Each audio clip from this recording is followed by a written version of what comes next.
Bismillahirrahmanirrahim. Assalamualaikum warahmatullahi wabarakatuh.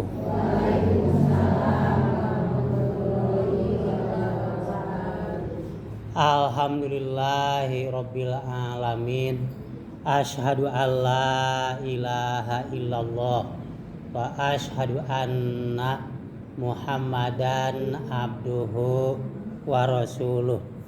Allahumma sholli ala Muhammadi wa ala alihi wa ashabihi ajmain wa man tabi'ahu ila yaumiddin. Para sepuh rawuh nonoman, ibu-ibu, alhamdulillah muji syukur ka Gusti Allah. Umur urang tos dugi ayeuna ka taun Masehi tahun sabaraha 2026 pangaosan ngawitan nyaeta Jumaah kahiji. Nah, alhamdulillah ya di Masjid Al-Mujadid di Nagreg. Urang tiasa hadir dina ieu pangaosan. Insyaallah bahasanana Al-Quran surat At-Taubah ayat 84 manawi dicek berarti ayat kalimah walatu sholli ala ahadin manawi ayat suratna surat At-Taubah walatu sholli ala ahadin ayat 84 misalnya seta walatu sholli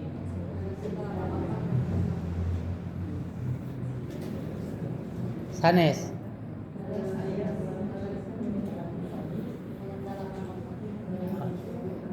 kalimatna dikawitan ku walatu sholli ala ahadin. Surat At-Taubah teh bacaan ta'awuzna beda sareng surat nu sejen.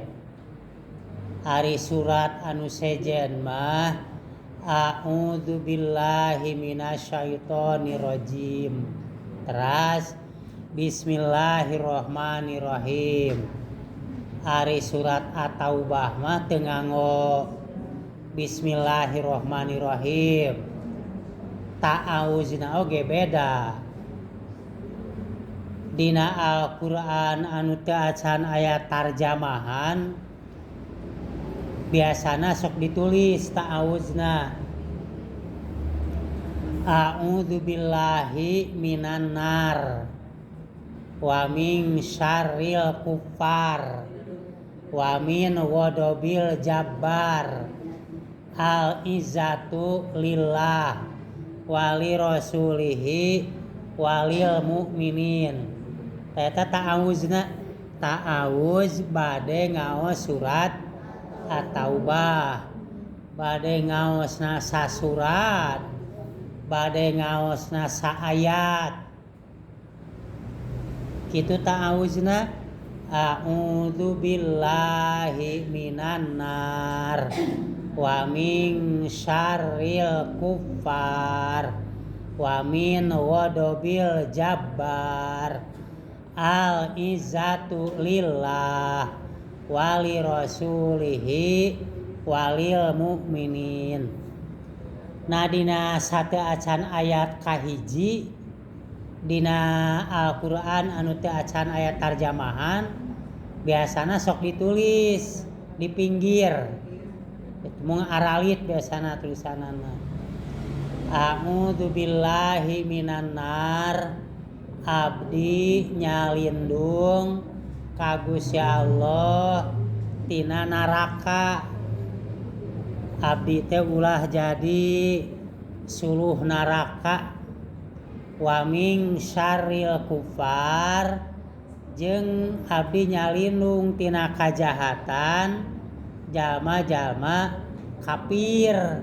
Jadi urang teh ulah dugikeun ka jadi sasaran bahaya ku jalma kafir.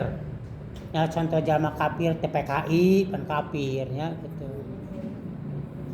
Wa min ghadabil jabbar jeung tina bebendu anu maha kawasa. Al izzatu lillah wali rasulihi walil mu'minin. Ari anu kagungan kagagahan teh Gusti Allah. Sabagian kegagahanana dipasihkeun ka rasulna oge dipasihkeun ka jalma-jalma anu ariman. Kitu isi ta'awuzna. Ayeuna kana ayat 84. Wala tusolli ala ahadim minhum mata abada wala taqum ala qabrihi. Tarjamahna omat aranjeun tong nyolatan mayit, tong nyolatan janajah anu eta mayit teh kafir, munafik, fasik. Innahum kafaru billahi wa rasulihi wa matu wa hum fasiqun. Jadi urang salaku umat Islam lamun aya jalma kafir maot tong milu nyolatan. Ai jalma kafir teh naha anu agamana lain agama Islam atawa ngaku Islam tapi tara salat. Jadi nu tara salat mah teu kudu di salatan. Apan manehna ge teu resepeun kana salat gitu. Da lamun manehna dina waktu maot hayang disolatan maka keur hirupna kudu daek salat kitu nya. Tah ieu teh asbabun nuzulna sabab turun ayat ieu teh pakuat kaitna jeung Abdullah bin Ubay. Mungkin pernah nguping ya tokoh munafik di zaman Rasulullah ngaranna Abdullah bin Ubay gitu. Nalika Abdullah bin Ubay maot gitu. Eta Abdullah bin Ubay teh jalma munafik. Sabenerna mah Abdullah bin Ubay teh jelema kafir. Ngan sok rerejengan jeung umat Islam dina raraga sugan we rerejengan jeung umat Islam mah kitu. Lamun usum zakat dibere tina zakat, lamun usum kurban dibere daging tina kurban. Manehna mah salat teh lamun pas keur bareng keur ngalingkung jeung umat Islam mah salat. Ari keur jauh mah jauh ti umat Islam asli nah we tara salat gitu. Pan geuningan dugi ka kiwari ge sok loba. Sabenerna mah maneh teh PKI. Ngan ari keur gaul jeung umat Islam mah miluan we salat gitu. Jadi salatna teh ngan sakadar api-api we nya ngiluna teh kitu nya api-api gitu. Keur supaya aman we dirina.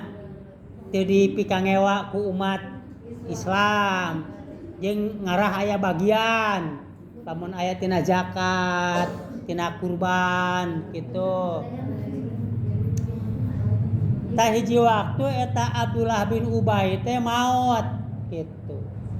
Tuluy Rasulullah teh nyolatan. Tuluy Rasulullah teh ngadeg ngadoakeun di kuburanana. Tah harita Umar bin Khattab itu protes.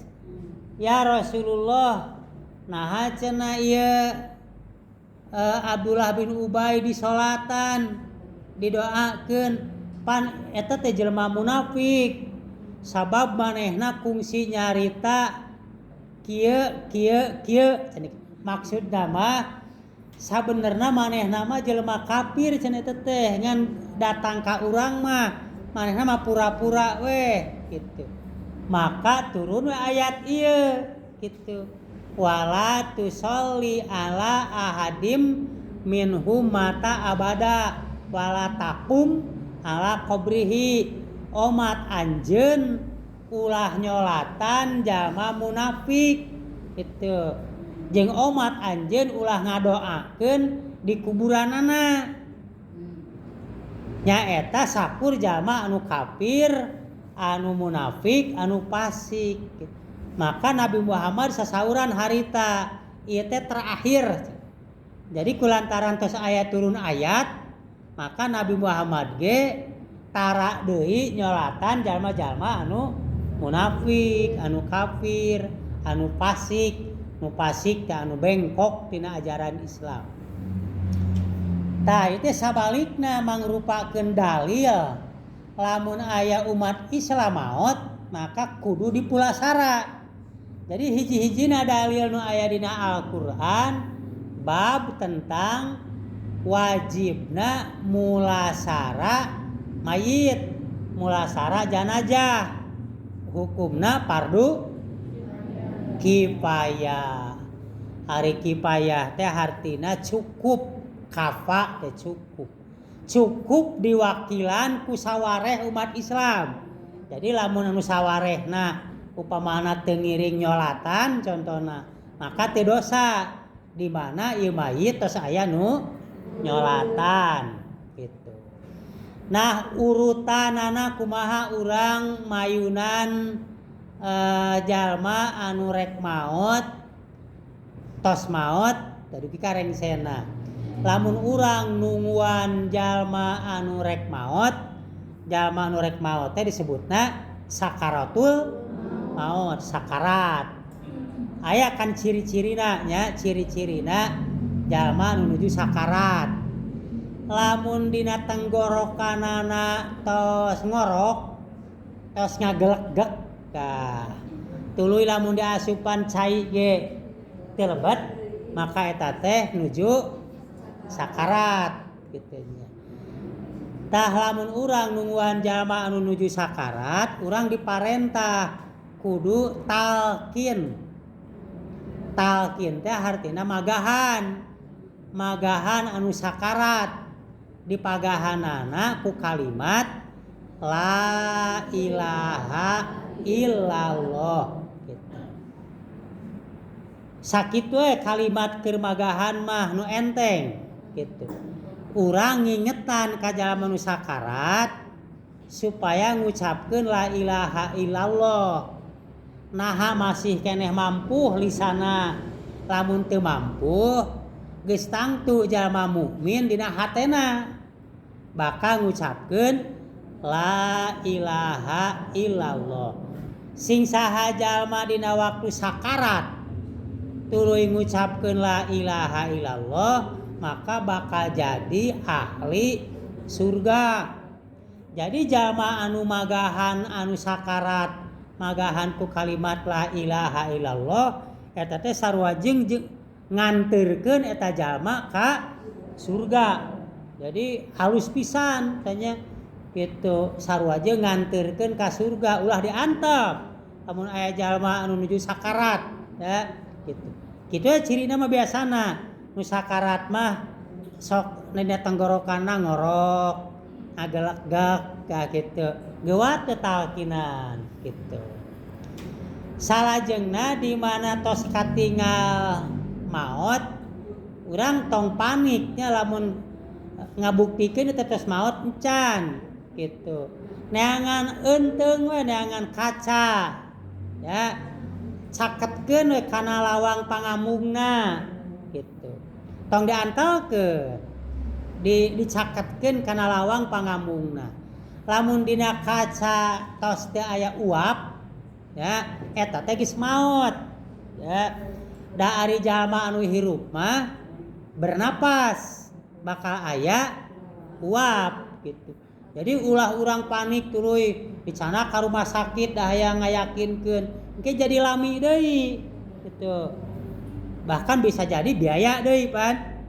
Jadi cekape ku manual gitu, ku kaca gitu. Kana pangambungnakeun dicaketkeun. Di mana geus yakin maot ye da tos teu aya uapna dina kaca ge. Doakeun doa ngawitan ka jalma anu neme maot, kakara maot. Nah, doa kakara maot kakara. Maot neme maot. Nah, kakara maot kakara bedanya.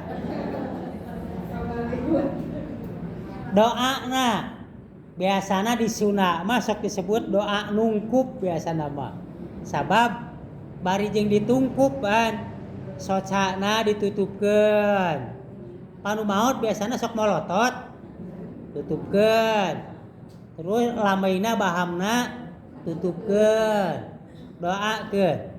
Allahumma gfir lahu warfa darajatahu fil mahdiyin wabsah lahu fi qabrihi wa nawwir lahu fihi wahlubhu fi akbihi.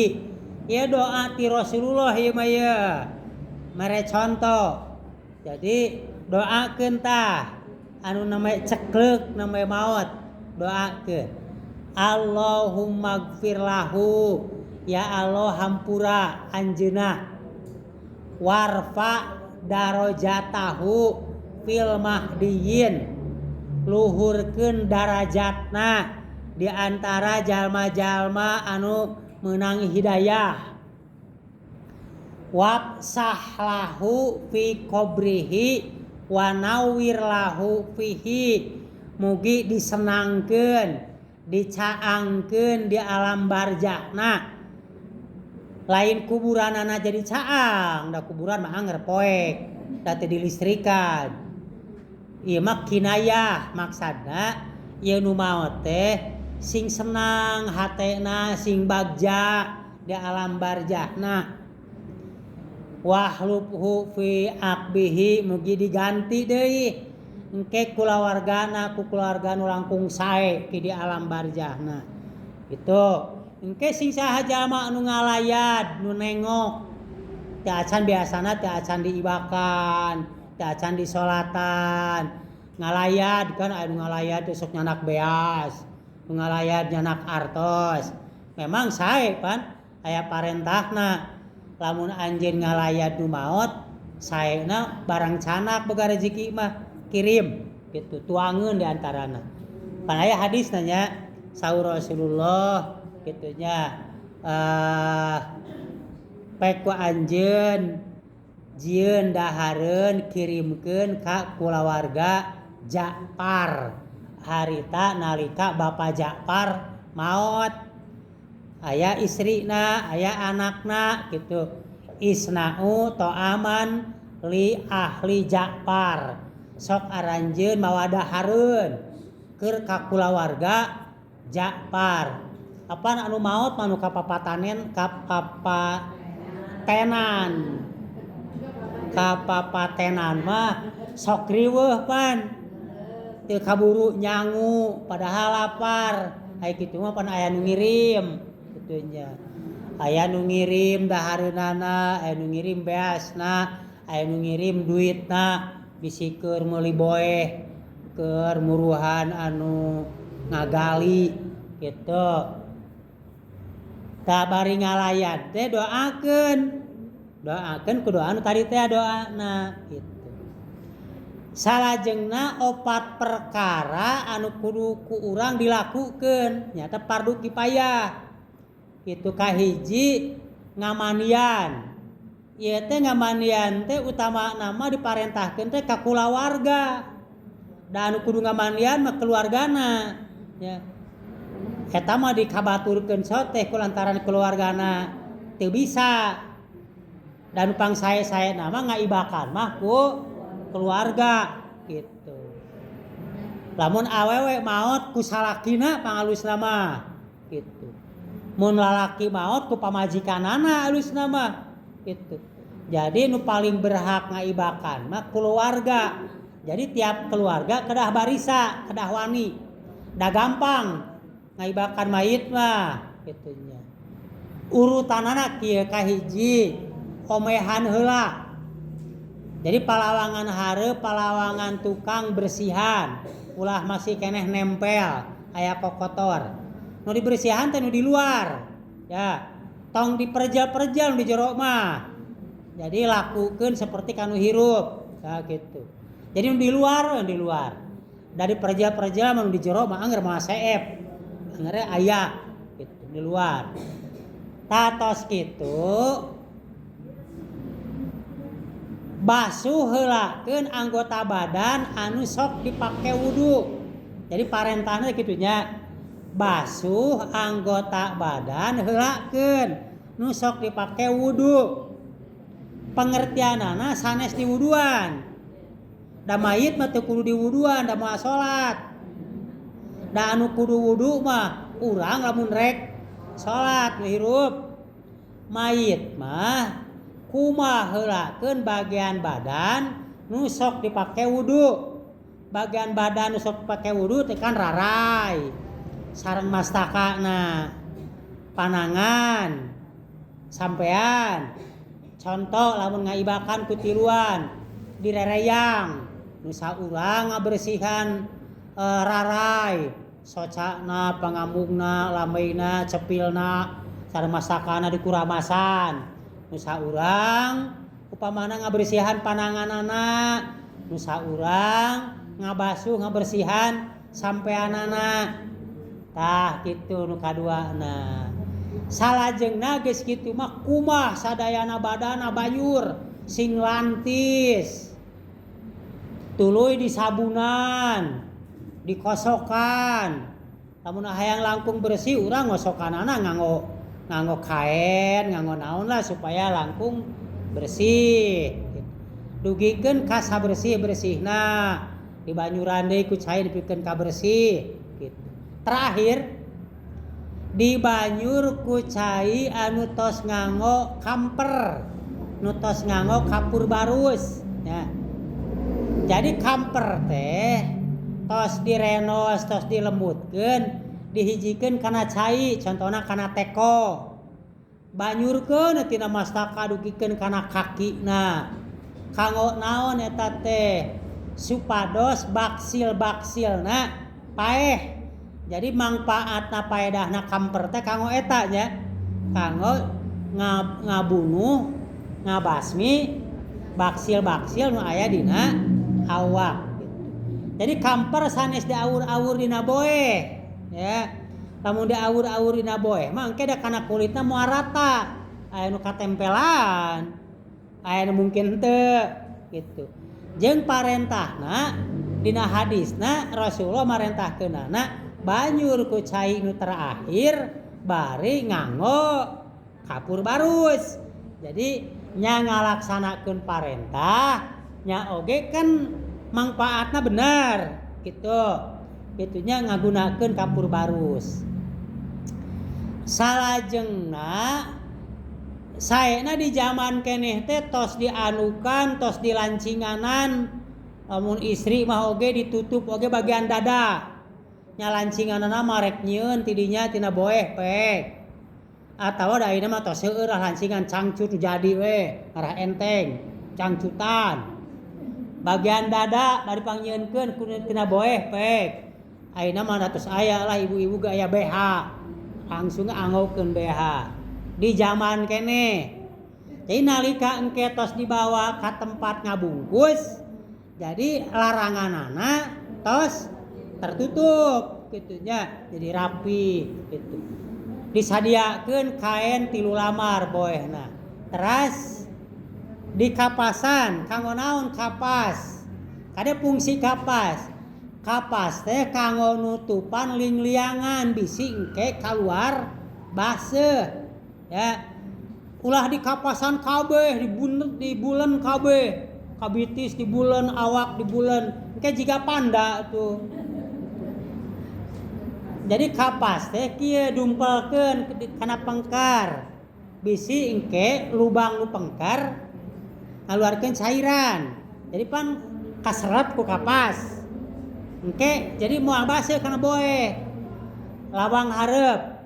Tuluy ieu rarai sageblek we, pan rarai molongo unggul nya, ada hidung soca sageblegkeun gitu, cepil cocokan. Sakitu kapas mah ya. Jadi paling ieu palebah ieu unggul tah, ieu unggul naon siku. Bisi engke nu mangku katojos. Mun nu mangku katojos bisi dibikeun aduh. Engke sara reuas. Ngarukana mayit niku. Gitunya gitu. Jadi urang ulah ngahamur-hamur kapas. Engke lamun kapasna seueur teuing engke kaen teh teu antel kana kulit. Sabab diparentahna kaen kapan teh kudu antel kana kulit gitu. Jadi ngan sawarehna ungkul nu kahalangan ku kapas. Tuh. Nah, dugikeun kaberes ngabungkus, nah nyolatan. lamun mayitna awewe maka imam atawa saha wae nu nyolatan sorangan mayun teh kana patuanganana. Lamun mayitna pamaget mayun teh imam mayuna kana raraina gitu. Ada ulah salah di gitu. Terus ari nyimpen mayit teh mun dina tempat salat mastaka belah kaler. Kaki dibelah kidul gitu. Beda jeung Kristen pan, nu Kristen mah kepala di kulon, kaki di wetan. Sabab Kristen mah pendapatna gitunya pangna dikitukeun teh engke cenah bisi Tuhan Yesus datang ti wetan langsung katempo cenah kitu pangna dikitukeun teh gitunya. Mata itu nya ngujurna teh kepala di kulon, kaki di wetan. Tak urang umat Islam sanes kitu. Tapi kepala dibelah kaler gitu. Kaki dibelah kidul. Nah, itu nyolatan mah 4 kali takbirnya. Takbir ka hiji, tos takbir ka hiji maca naon ta? Al-Fatihah. Ti bismillahirrahmanirrahim. Alhamdulillahirabbil alamin dugikeun ka ghairil maghdubi alaihim waladhdallin. Terus takbir kadua, tos takbir kadua maca sholawat ya. Allahumma sholli ala Muhammad wa ala ali Muhammad kama sholaita ala Ibrahim wa ala ali Ibrahim wa barik ala Muhammad wa ala ali Muhammad kama barakta ala Ibrahim wa ala ali Ibrahim fil alamina innaka Hamidum Majid. Terus takbir katilu. Tos takbir katilu maca doa. Allahumma gfir lahu warhamhu wa'afihi wa'fu anhu wa akrim nuzulahu wa wasi madholahu wa agsilhu bil ma'i wasalji wal barod wa naqihi minal khotoya kama yunaqqas saubul abyadu minad danas wa abdilhu daron khairum min darihi wa ahlan khairum min ahlihi wa adhilhul jannah wa qihi fitnatal qabri wa azaban nar. Kitu lengkapna. Tap loba keneh nu saeutik awalna we wungkul teu tepi teu tamat kitu nya. Kudu sing tamat. Nyapan Al-Fatihah ge tamat ke waladhdallin. Eta ge doa sing tamat. Teras takbir kaopat. Tos takbir kaopat maca deui doa. Allahumma gfir li hayyina wa mayyitina wa syahidina wa ghaibina wa sogirina wa kabirina wa zakarina wa unsana. Allahumma man ahyaitahu minna fa ahyihi alal Islam wa man tawaffaitahu minna fatawaffahu alal iman. Allahumma la tahrimna ajrahu wala tudillana ba'dahu. Umumna jual tungtungna wungkul. Allahumma la tahrimna ajrahu ari awalna henteu gitu. Jadi kedah diapalkeun. Pan kudu tamat, kudu sesuai contoh. Atuh eta mah tadi awalna wungkul, nu ieu tungtungna wungkul. Atuh teu nyonto nya. Jadi kedah ditamatkeun diarapalkeun deui. Engke atuh sarua jeung maca Fatihah awalna wungkul atawa tungtungna wungkul. Sing saha jalma anu nyolatan mayit pahalana 1 kirot. Itu nya. Ditanya 1 kirot teh sakumaha sagede gunung Uhud. Mungkin ibu-ibu pernah waktu ka Mekah, waktu ka Madinah pernah ziarah ka gunung Uhud. Gede pan lumayan. Jadi artinya pahala nyolatan teh gede. Nah, salajengna nguburkeun. Tapi awewe mah ibu-ibu mah teu kedah ngiring ka kuburan. Eta mah keun lalaki eta mah. Gitu. Ibu-ibu mah di bumi we. Gitu. Maturan eta maturan keluargana gitu. Anu ka kuburan mah bapak-bapak we gitu. Margi di zaman Rasulullah ibu-ibu mah dicarek tong milu ka astana. Sok ngariweuhkeun. Sok ngalengerek deh. Jadi ngariweuh tuh. Kayak kudu dipanggul deui. Jadi pasaran diusian deui. Tuh, bapak-bapak we. Engke ngasupkeun mayit lamun tempatna laluasa ngasupkeun mayit teh ti belah kidul, sanes ti belah kulon. Ti belah kidul. Jadi mastakana heula. Teras tongong, teras bujurna, teras sampean terakhir. Kitu ngasupkeun mayit teh. Sanes ti belah kulon, ti belah kidul. Sunah Rasulna kitu. Bari maca anu mangku di luhur teras oge di jero kuburan nu narima bari maca bismillahi ala millati rasulillah. Itu bacaan ngasupkeun mayit tah gitu. Teras ke dikuburkeun dugikeun ka rengsena engke geus rengse ngaruang aya deui diparentahkeun. Cek Nabi Muhammad dina hadis nu diwikeun ku sahabat Utsman bin Affan, istaghfiru li ahikum was'alu lahu tasbit fa inahul an yus'al. Ieu mayit pangmentakeun hampura, sok doakeun. Jadi di kuburan teh ngariung, narangtung, ya. Narangtung dan Nabi Muhammad teh nangtung, ngadoakeun teh sanes diuk, narangtung. Doakeun. Ta doana mah sami jeung tadi di waktu salat, ya. Ngadoakeun Allah magfir lahu ya Allah hampura ya almarhum teh gitu. Doana domirna teu kudu dirobah. Lalaki awewe angerkeun bisa ku Allah magfir lahu. Teu kudu diganti jadi Allah magfir laha. Naha. Bahasa Arabna lamun jalma geus maot disebutna mayit. Lalaki mayit, awewe mayit.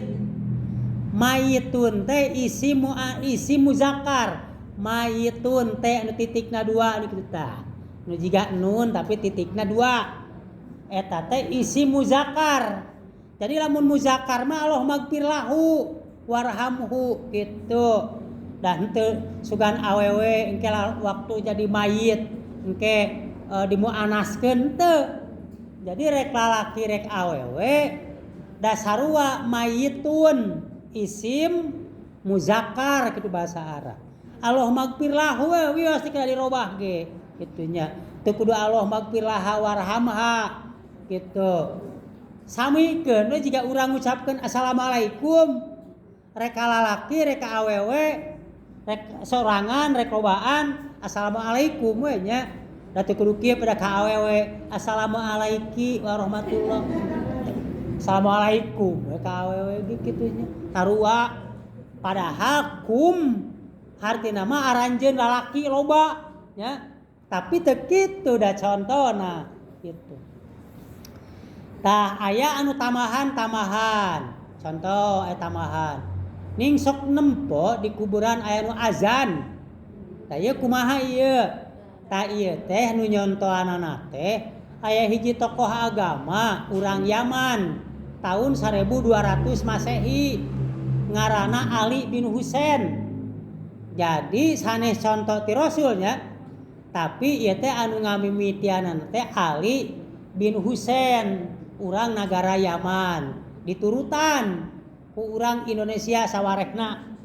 Lamun jalma geus dikurebkeun anu adan gitu. Tapi teu komat. Iraha komatna. Teras aya deui lamun tos beres ngurebkeun ngampar samak. Tuluy magahan mayit nu geus maot di pagahan. Ieu ti mana ieu lalakonna? Tah ieu lalakonna teh bareto. Aya hiji jalma di zaman tabiin aya ngaran jelema Domro. Batur geus baralik di kuburan. Anjeunna mah cicing di dinya sorangan.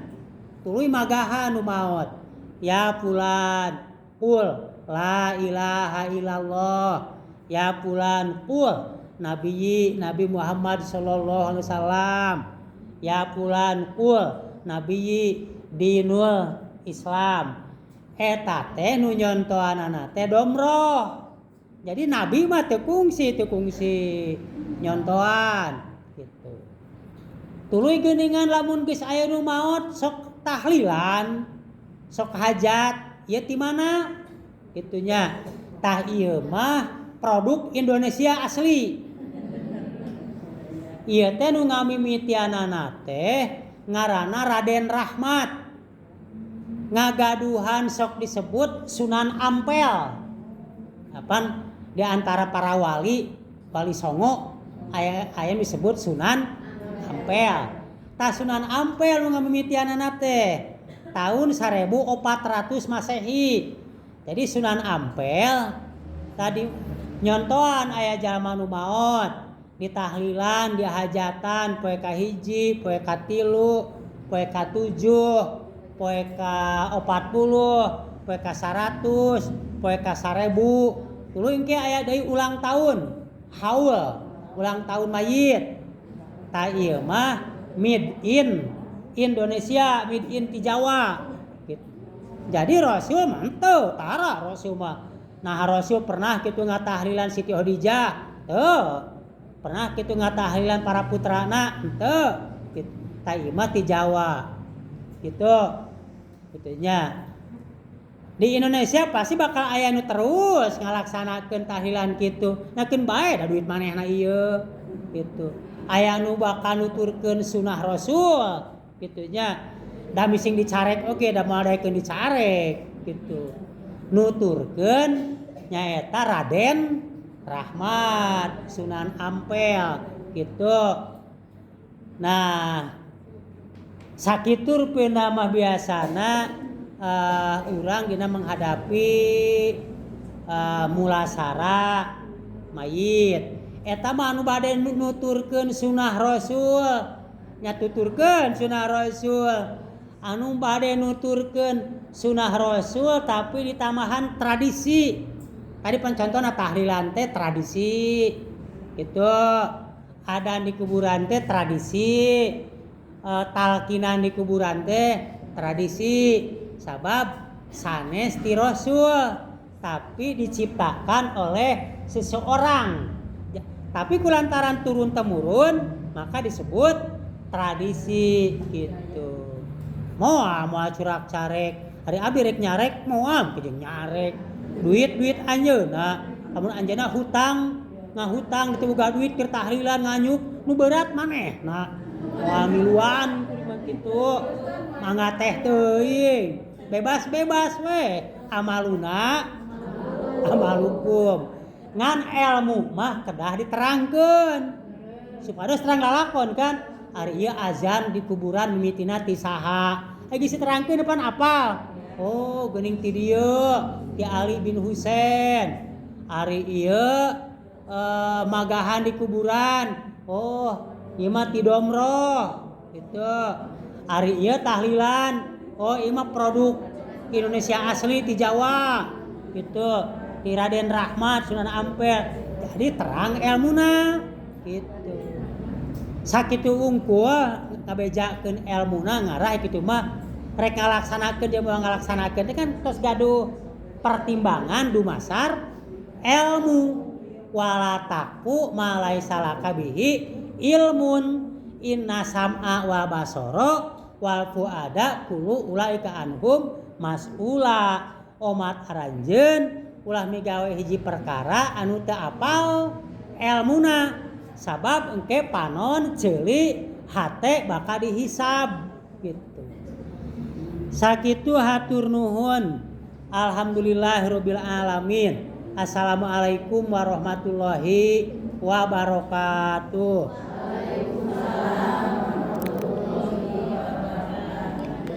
Aya anu bade ditaroskeun bilih gaduh taroskeuneun. Mangga.